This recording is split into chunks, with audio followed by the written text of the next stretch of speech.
I was 12 when my parents packed their bags. They kissed my sister on the forehead, promised her the world, and handed me to a social worker like I was a stray cat they couldn't feed anymore.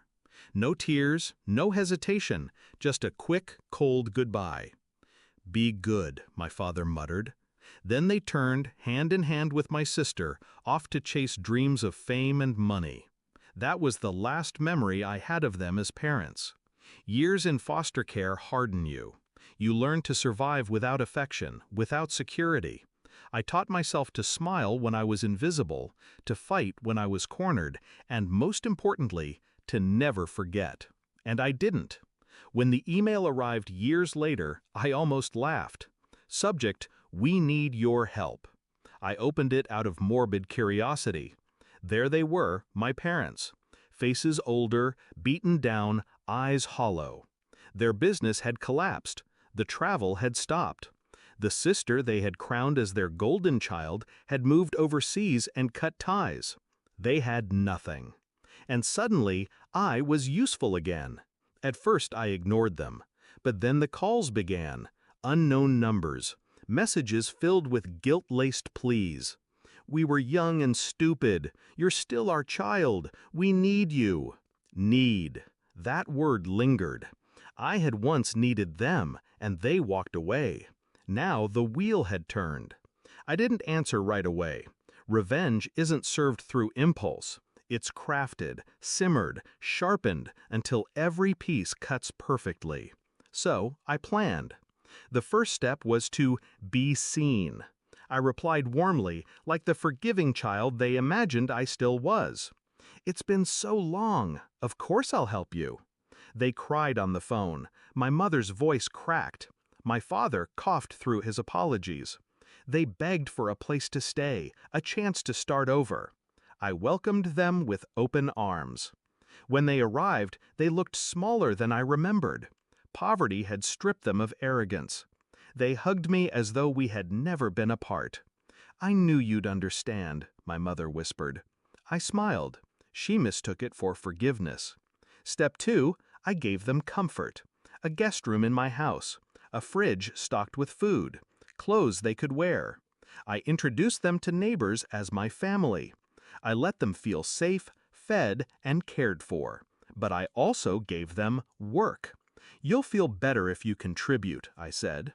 So they cleaned, they cooked, they ran errands. I paid them allowances like children. They didn't complain. They were too grateful to be taken in at all. They thought they were rebuilding trust. What they didn't know was that every dollar they touched, every signature they scribbled, every errand I sent them on was part of the trap. Step 3, paperwork.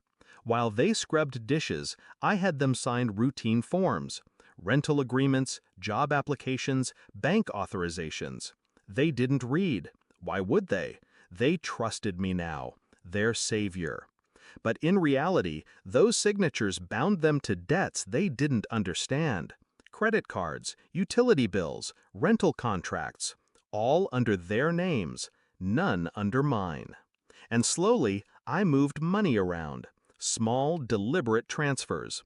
Enough to sink them, not enough to raise suspicion. The breaking point came 6 months later. It was a morning like any other. My father was in the kitchen, pouring cheap coffee. My mother was folding laundry. That's when the knock came. 3 men in suits. Debt collectors. "Mr. and Mrs. Reyes? You've defaulted on several accounts." Confusion. Panic. My father stammered. My mother looked at me. "What's happening?" I sipped my tea. Calm. Silent. Watching. The men laid the folders on the table, each one stamped "Final Notice." And there it was, their signatures on every page. My mother's face drained of color. My father's hands shook.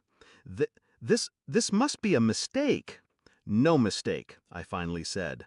My voice was soft, almost kind. "You signed everything. You've been living in my house, eating my food off money that wasn't yours. Now it's time to pay." Their eyes widened as the truth dawned. You did this," my father whispered. I leaned back, smiling faintly. "No, You did this. You left me once. I just gave you the same courtesy. The shouting came next. My mother pleaded. My father cursed. They demanded mercy. But I was calm, detached. The child they abandoned had grown into something they couldn't manipulate. When the collectors escorted them out, their belongings in trash bags, I stood at the doorway. My mother looked back, tears streaking her face. Please, we're your parents. I met her gaze. No, you were tourists. Parents don't abandon their child for convenience. And I closed the door. That night I sat alone at the table, the same spot they had signed their own ruin. I poured myself a glass of wine, letting silence fill the house. I didn't feel guilt, not even satisfaction, just balance. They taught me at 12 that love was conditional, that family was disposable. I returned the lesson with precision.